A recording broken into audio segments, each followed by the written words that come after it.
Bueno, hoy retomamos con Alejandra Duca. Sí. ¿Cómo estás? Muy bien, muy Ay, qué feliz suerte. de volver a estar aquí en este Muy encuentro, bien. en este reencuentro. En este reencuentro, que- dice la sí. tucumana. Eso es bien del norte, sí. Bien sí, del norte. ¿Vos sí. igual habías nacido dónde? En Santiago del En Estero. Santiago del Estero, claro. Madre de ciudades, así que ahí. Madre de ciudad. Sí, por ahí me ningunean Santiago del Estero, entonces yo ahí nomás digo madre de ciudades. De ahí salieron Sí. las personas que fundaron Tucumán, Córdoba, Claro. bueno, ¿no? En fin. Pero ahora estás armando tu nidito, no solo el tuyo, Mm, en Córdoba, ¿no? sí, ¿Qué están haciendo sí. allá? Estamos en La Cumbre, que es un lugar que bueno, que tiene que ver un poco con mi infancia y después que tiene que ver con un encuentro muy particular con mi marido, donde en ese encuentro que estábamos buscando un lugar donde generar, ¿no?, nuestro espacio personal, que no fuera Buenos Aires y que no fuera Tucumán, decidimos que queríamos vivir en La Cumbre. Entonces, en realidad no lo decidimos así tan determinantemente. Nos miramos, nos sentíamos tan bien en ese lugar y nos dijimos, ¿y si este es el lugar? Entonces pusimos como señal que si nos salía fácil alquilar una casa allí, era que era el lugar. En La Cumbre no es fácil a veces alquilar casas. Entonces, bueno, desde el momento de la decisión hasta que se alquiló una casa pasó exactamente un mes. Mirá. Así que dijimos, bueno, es el Más lugar. fácil es imposible. Exactamente. Mira. ¿Y qué van a hacer ahí? ¿Qué? Bueno, estamos ahora ya luego porque esto fue en el 2011, luego de transitar bastantes años y sentirnos muy cómodos allí, de haber hecho talleres, retiros, todo tipo de actividades que veíamos que la gente que convocábamos también se sentía muy bien. Bueno, decidimos cumplir un sueño que veníamos teniendo los dos, y es hacer un centro de formación para formar a las nuevas generaciones, ¿no? De docentes que van a formar a la nueva humanidad, con los nuevos criterios, con los nuevos paradigmas, saliéndonos de esa estructura de enseñanza que ya no va más en las escuelas, que ya te das cuenta que los chicos ya no la pueden aceptar ni tolerar. De hecho, se aburren, se dispersan, bueno, pasan, ¿no? Hasta me los medican, pobres, mi vida, por síndrome de atención dispersa, que no existe, que es una enfermedad encima que no existe. El mismo médico que lo configuró al síntoma o a la enfermedad dice que en reconoció realidad, que no estuvo es inducido por un laboratorio químico para que él generara esta historia. Y cuántos chicos son medicados y desconectados, ¿no? Ale, antes de volver a esto de las actividades que hacen ustedes, que me parece súper interesante, quisiera volver a algunas cuestiones más de contenido, de fundamentación de la filosofía que vos trabajás. Y una de ellas que me parece súper curiosa es, primero lo más pragmático, que es lo de los cristales, que yo creía que eran piedras. Sí, claro, como mucha gente cree. ¿Cuál es la diferencia? En el caso de los cristales, a veces vas a escuchar la palabra gemas, claro, piedras, gemoterapia, piedras preciosas y piedras, simplemente piedras. Claro. La diferencia que hay con un cristal y una piedra es que el cristal sí o sí tiene su configuración atómica en una geometría perfecta. O sea, ha cristalizado en una forma geométrica perfecta. Mirá. Y eso determina el patrón de frecuencia que va a irradiar el cristal. Perdón mi ignorancia, ¿esto tiene que ver con la geometría sagrada? Totalmente, claro. Ah, mira, era más sencillo. Claro, mucho más sencillo. Y otra cosa que suma el cristal es el lenguaje del color. Entonces los cristales suman determinado, todo, la gama del arco iris y el espectro cromático que podemos ver, en su condición, en su configuración interna y externa. Entonces ya tenemos dos lenguajes de la luz que los cristales nos regalan, ¿no? Con su irradiación de frecuencia. La geometría sagrada, que es uno de los lenguajes de la luz, los colores, que es otro, y la vibración, el sonido que emiten, que no es audible a nuestro oído físico, que irradian a través de esa vibración que ellos van emitiendo en el contacto con el calor de la persona, ¿no? El calor de su piel, en el contacto de la conciencia de la persona que pone su atención en el cristal. Entonces el cristal empieza a entrar en una relación de intimidad con tu energía y con tu conciencia, que empieza a irradiarte los 3 principales lenguajes de la luz: sonido, geometría y luz, colores. Qué lindo. ¿Y cómo hacemos para, a ver si puedo formular bien la pregunta? ¿Sabes de qué quiero escapar? De la magia. Ay, como que entonces yo agarro, porque acá hay una piedra que es mágica y me la pongo y la uso y la piedra me resuelve la vida. Las piedras son mágicas, definitivamente. Los cristales son mágicos. Entonces resolveme esa pregunta. Yo creo mucho en la magia, porque ¿qué hacen los cristales? Los cristales, cuando entran en contacto con tu energía, primero te limpian, o sea, purifican la energía, te la alivianan. Luego te irradian un patrón de frecuencia que es muy afín al patrón de frecuencia de tu alma, que tu alma vibra de la 4ª dimensión en adelante, y tu alma es pura luz. Entonces cuando está sucediendo eso, toda tu energía empieza a elevar su vibración y por ende entrar en otra frecuencia, convocando energías de dimensiones superiores. Y la magia no es otra cosa que cuando energía más acelerada, más sutil y más luminosa se cuela en esta dimensión. Y ahí acontece la magia. Tal cual. El tema es que hay que abrirse a esa posibilidad. Porque si uno sigue creyendo que la piedra, el cristal, no me va a ayudar, probablemente yo siga bloqueándolo, ¿no? ¿Es un poco así? Sí. Podemos, con nuestra mente, podemos bloquearnos a la luz, pero no podemos bloquearnos a la frecuencia geométrica que irradia el cristal y a la frecuencia y al sonido que irradia su frecuencia vibratoria. A eso no, porque eso nos traspasa. Sí me puedo... Yo, si quiero, cierro mi mente, es como poner un blackout, me entra la luz, el color, pero me entra el sonido y me entra la frecuencia geométrica. Así que por algún lado el cristal encuentra las rendijas para poder entrar en tu energía, que obviamente está, si vos te cierras a algo luminoso, es porque no estás luminoso. O sea, claro, es cierto. Es tan de sentido común. Es así. Entonces, la luz atrae más luz y la oscuridad atrae más oscuridad. La oscuridad no tiene ganas de ser desplazada. ¿Por qué? Porque el ego está muy feliz tallando en ese ámbito. Tal cual. Ese es el ámbito preferido del ego. Ahí es donde él es el rey. Y se siente muy cómodo. ¿Cómo entra ahí en juego el tema de la relación con el otro? Porque yo puedo traer una piedrita porque tengo un problema con la suegra, porque tengo una vecina que es todo lo peor, porque yo quiero que mi hijo haga tal o cual cosa. El cristal no cambia a las otras personas, el cristal te cambia a vos. Entonces, a partir de modificar tu energía, pues sos vos la que eliges el cristal, sos vos la que entras en conexión con el cristal. Entonces, el cristal te va a ayudar a que vos sutilices tu energía, eleves tu vibración, te salgas del ego y puedas operar desde tu corazón. Y desde ahí ya tienes otra mirada para con tu suegra, para con tu vecina, ya las miras con más amor, con más compasión. ¿Pero se pueden regalar cristales? Sí, se pueden regalar cristales, pero cuando uno regala cristales está bueno explicarle a las personas, enseñarles a cómo limpiarlos, enseñarles que el cristal digamos, entra en un vínculo profundo con la persona cuando la persona le abre su corazón, su atención. Si vos agarras un cristal que te regalen y lo pones en tu mesita de luz, va a irradiar, porque ellos siempre irradian energía, X cantidad de luz y de frecuencia, ¿no? Vibratoria y geométrica.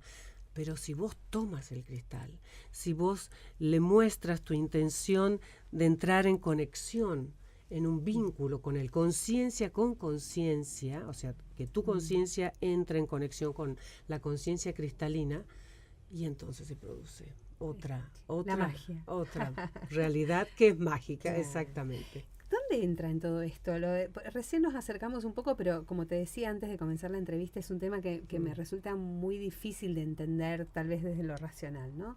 El tema de la geometría sagrada. Lo que yo sí me acuerdo es bueno, las personas que venimos con una educación religiosa, el bendito triángulo, con el ojo adentro, o por ahí una paloma, ¿viste? Ahora, yo no es que tengo el mejor recuerdo de esa paloma, por decirte. O sea, ¿cómo es el tema del lenguaje de la geometría sagrada? El lenguaje de la geometría, para los que han profundizado en este lenguaje, es el concepto inmaculado de Dios.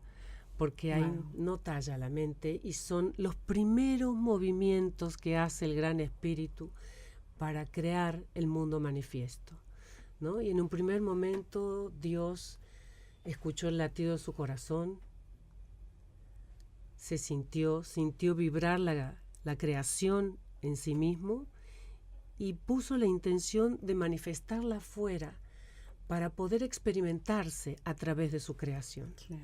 Y entonces la geometría empieza con ese punto de luz que busca moverse en un espacio, que para que haya movimiento dentro de un espacio tiene que haber mínimo 2 puntos, ¿no? Y entonces esa gran conciencia, que es esa energía creadora, llamémosle así, primero empieza por expandirse él mismo. Y luego, en esa expansión, genera la geometría que es la madre de todas las geometrías, que es la esfera. Claro. Y es como que creara, ¿no?, una especie de himen espacial entre lo que es el espacio fecundado por la conciencia y el espacio no fecundado por la conciencia. Y a partir de ahí se mueve a cualquier punto de esa esfera de conciencia y de luz que genera a partir de ir hacia lo manifiesto, y genera el primer trazo, ¿no?, de línea, cuando se mueve hacia ese punto en el ecuador de esa esfera de conciencia, ¿no? Y ese trazo, esa línea, es lo que llamamos bidimensión, y luego él siente ganas de seguir replicándose. Y parado en ese segundo punto, vuelve a hacer lo que hizo primigeniamente, que es crear otra expansión de conciencia, otra esfera. Y finalmente sigue haciéndolo varias veces alrededor de esa primera esfera, ¿no? Y crea seis esferas alrededor de esa primera esfera, y se crea la flor de la vida. Y así empieza todo este patrón geométrico, llamamos patrón a algo que se va replicando y repitiendo. Claro. Y entonces, luego de crearse esa primera flor de la vida, él pasa a expandirse desde el segundo vértice, por así decirlo, desde el ecuador de las segundas esferas, de esas 6 esferas, y va creando nuevamente más esferas, y va amplificando esa flor de la vida. Y así en varios vértices sucesivamente, hasta que llega a un patrón, que es el patrón clave del por qué él genera toda esta expansión de conciencia y todo este movimiento, que es el fruto de la vida. Cuando aparece el fruto de la vida dentro de lo que es esa geometría primigenia, que es la flor de la vida, entramos a entender el porqué de todo el movimiento de este creador. Porque él hace todo esto por ese fruto. Por sus frutos los conoceréis. ¿Qué somos nosotros? Nosotros los somos humanos. sus frutos. ¿Sí?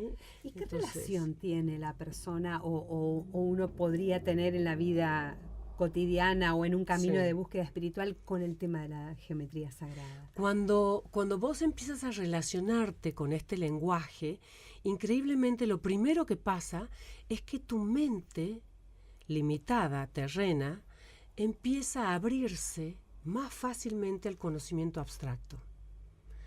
Claro, porque es muy abstracto lo que vos planteás. Exactamente. Entonces, desde algún lugar, ese lenguaje que tu alma comprende muy bien, empieza a irradiarse en tu mente terrena y a crear un acercamiento entre tu yo terrenal y tu yo superior, entre tu yo físico y orgánico y tu yo luminoso, entre quien sos aquí en la tierra y tu alma, que es la identidad de tu espíritu. Qué fuerte y qué disruptivo es ese discurso tuyo, que hay que decirlo, porque cuando uno piensa en términos más mundanos, esto de pensarse como un ser divino hasta es un atrevimiento. ¿No? Era. Totalmente, era, ¿no? sí. Era, cada vez es menos atrevimiento. Y yo te diría que cada vez es más extraño aquella persona que no se atreve a repensarse y a ir un poquito más allá de los límites de su piel. Yo me sorprendo cada día, y en las terapias de cristales que hago, ese para mí es un ámbito de experimentación muy concreto y real, y puedo ver cómo las personas que por ahí no tienen idea de nada se atreven a llegar a una terapia de cristal, llamadas por algo más allá que su yo terrenal, ¿no? Yo que siempre digo que no puedo no ser optimista, ahora me atrevo a decir que no soy tan optimista porque creo que cuando mirás la sociedad o mirás desde la política hasta lo religioso, ¿no? Las grandes religiones también, ¿no? O sea, están muy lejos de tener a Dios adentro. O sea, sentirse. Podríamos decir, es las masas, ¿sí? Podríamos hablar de las masas. Pero hay un grupo, hay una minoría, hay una masa crítica que realmente está haciendo la diferencia. Eso me engancha a tus viajes, a los viajes que haces con tu marido. Contame un poco de esto. ¿Cómo va el tiempo? Justamente esos viajes, que son viajes talleres que hacemos con Roberto, mientras él los va guiando hacia lo reflexivo, yo los voy conectando con la parte energética, lumínica, y entre los dos hacemos un ensamble perfecto. Claro, entonces vamos ayudando. Yo siempre le digo a Roberto, vos sos un pescador de almas, ¿no? Porque él guarda cierta estructura, incluso externa, vos lo ves con su saco azul, con su pantalón beige y todo lo demás, que entra dentro de los cánones y patrones de una sociedad que vive más que requiere ese tipo hacia de afuera, que vive más hacia las apariencias, que todavía no ha entrado en una revisión profunda de sí mismo. Entonces, Roberto le llega profundamente a esas personas. Y yo siempre le digo, con la frecuencia de tu voz le tocas el corazón. Claro, y ya es perfecto. Claro. Ay, y en donde la palabra y todo lo demás. Entonces yo con mi apariencia ya no tan, por decirte, tan dentro del estereotipo de la sociedad en la que vivimos, con mi pluma y mi sol y todo lo demás, al principio los puedo espantar un poquito, pero luego que pasan por Roberto son míos. Esos son míos. O sea, pero ustedes van juntos, vamos juntos, llevan gente vamos a lugares sagrados. ¿Qué son los lugares sagrados? Los lugares sagrados son espacios de la Madre Tierra donde se ha juntado por un tema de que a lo mejor hay una confluencia de cristales mayor ahí en el útero de la Madre Tierra. Entonces se van creando vórtices donde esa confluencia cristalina atrae mayor energía cósmica. Entonces se produce una mixtura o una confluencia entre la energía telúrica y la energía cósmica o solar en ese espacio, que a veces no son espacios tan grandes, a veces es un espacio de 100 metros a la redonda, a veces son espacios de 1000 metros a la redonda cuando hablamos de chakras de la Madre Tierra, pero la mayoría de los vórtices a los que viajamos son portales energéticos donde se generan, por este motivo que te estoy diciendo, un espacio, una atmósfera tan diáfana, donde el velo con el otro lado se hace tan finito que la persona puede realmente encontrarse con ese aspecto de ella que en una ciudad caótica le cuesta tanto.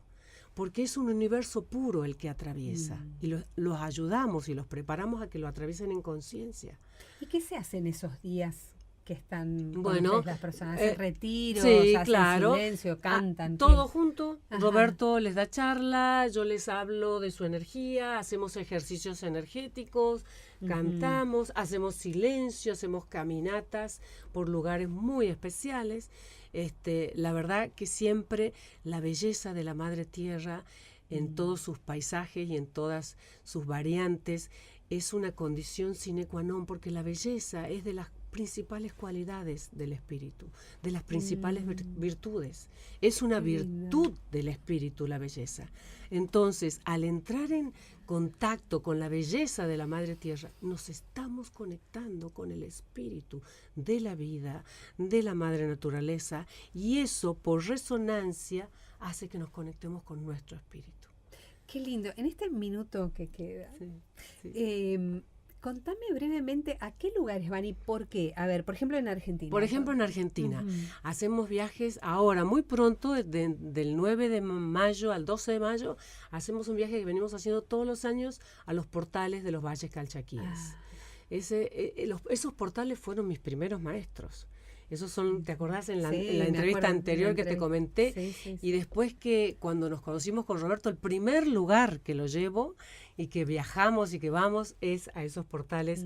Y él tuvo una experiencia lindísima, también iniciática en esos portales, y también se enamoró de esos portales. Y a partir de ahí, yo que venía viajándolos de manera, te diría, muy amateur, ¿no? Claro. Empecé a generarlos sin ser una agencia de viaje, a organizarlos de manera que pudiera sumarse más gente. Yo a lo sumo viajaba con 4 o 5 personas, pero cada vez más personas me decían, ay, me encantaría conocer, me encantaría vivirlo, me encantaría, pues yo hablo de los valles calchaquíes y la verdad se me ilumina el alma. Entonces, bueno, es un viaje corto de 4 días, pero parecen 15 después que lo haces por todo lo que se vive, y me acompañan 2 mujeres de sabiduría que son una joya, y que entre las 3 hacemos un equipo lindísimo. Una es una hermana del alma que viene de Colombia, sí, ella es aruaca, nativa aruaca, es del grupo de los Cogis, de los aruacos, que es ese grupo étnico nativo de la Madre Tierra, que se sienten que viven en el corazón del mundo, y ellos que son nuestros hermanos mayores, porque ellos no fueron contaminados por la conquista española, y hasta el día de hoy siguen sosteniendo sus tradiciones en cuanto a la forma de relacionarse con la Madre Tierra, con la Madre Naturaleza, ¿no? Con el espíritu, con el alma de Gaia, de la Pachamama, y eso los hace estar en una linda resonancia con su propia alma. Entonces viene Seidín, que así se llama, de Colombia, y nos aporta esa conexión tan preciosa con la Madre Tierra. Y luego otra hermana muy sabia, que viene de Altagracia, Córdoba, Pierina, que es una mediadora de almas. Ella te ayuda a que eso que experimentaste en el portal puedas conectarlo más profundamente, porque ella puede conectar con las almas que están del otro lado. Y a veces pasan cosas muy fuertes, como encuentros con seres que han partido, familias que han partido, que las personas a veces quedan como muy movilizadas, y ella, Pierina, las ayuda a profundizar más en ese encuentro y a entender el verdadero mensaje, ¿no? Del por qué. ¿Para qué tipo de gente es esto? Para todo tipo de gente. Van desde gente joven, desde gente de 16 años, ya hemos tenido viajeras hasta de 15, hasta gente de 86 años. O sea, en ese espectro de buscadores. Mira, yo te diría que después esos viajes dejan de ser buscadores y se transforman en encontradores, porque eso les enseñamos, ¿no? Que hay un momento en la vida que uno ya tiene que pasar a otro nivel y dejar de ser un buscador y transformarse en un encontrador, ¿no? Hay niveles, hay estratos de evolución de las personas. El primero es yo busco, ¿no? Es cierto, siempre está en un estado de carencia. Sí, exactamente. El que busca está en un estado de carencia. El que encuentra ya entró a conectarse con la abundancia, que es vivir con su propia abundancia y con la abundancia de confiar en que todo lo que tenga que llevar a su vida va a llegar. Esa persona ya está en la luz, ya está encontrándose con la luz de manera fehaciente. Y el último nivel es yo soy luz. Wow. Yo soy luz. Y en ese estado la persona se entrega a su misión, se entrega a su propósito, y si no conoce su misión, se entrega a lo que sea que le toque vivir en esta vida y se pone al servicio, porque ya aprendió a vivir desde su ser, ¿sí? Ponerse al servicio, ya aprendiendo a vivir desde tu ser, es lo que vinimos a hacer definitivamente. El problema es ponerse al servicio cuando estás todavía viviendo desde el ego o sos una buscadora, porque todavía no estás lista. Pero no importa, también es parte del aprendizaje. Claro, parte del camino. Parte del camino, porque si no aprendemos a fracasar en la vida, fracasamos en el aprendizaje. Nuestro compañero de la vida. Tenemos que aprender a fracasar porque venimos a aprender del fracaso, del error, de la equivocación, o sea, de la frustración. No le tenemos que tener miedo a eso, al contrario. Y tenemos que abrazar esos miedos también, reconociendo que sí, me da un poquito de miedo, pero es parte de la experiencia. Claro, es cierto, porque el lenguaje del fracaso tiene más que ver con la carencia, con el buscador. Sí, totalmente, pero yo conozco mucha gente que se ha muerto del éxito o de exitismo. ¿Sí? Entonces prefiero gente que aprenda a fracasar para que no fracase en su aprendizaje. Y finalmente, bueno, logre sentirse y saberse que es luz, ¿no? Que es definitivamente lo que somos. Ale, el otro día, en la primera entrevista ya lo pregunté, pero como esta es otra entrevista, pregunto de nuevo para que la gente sepa dónde encontrarte. ¿Dónde? ¿Cómo hace? Bueno, y si yo quiero ir a este viaje, yo quiero tener algún encuentro con Alejandra. ¿Cómo hacemos? Yo, soy de esas personas que me cuesta tanto las redes, entonces me le cuelo a la página de Roberto, y ahí en la página de Roberto, www.robertoperez.net, subo los flyers de los viajes, y ahí pueden tener una idea de qué viajes hay, y si no, se contactan con Vicky, que es la asistente que nos acompaña a ambos, que es una belleza de persona.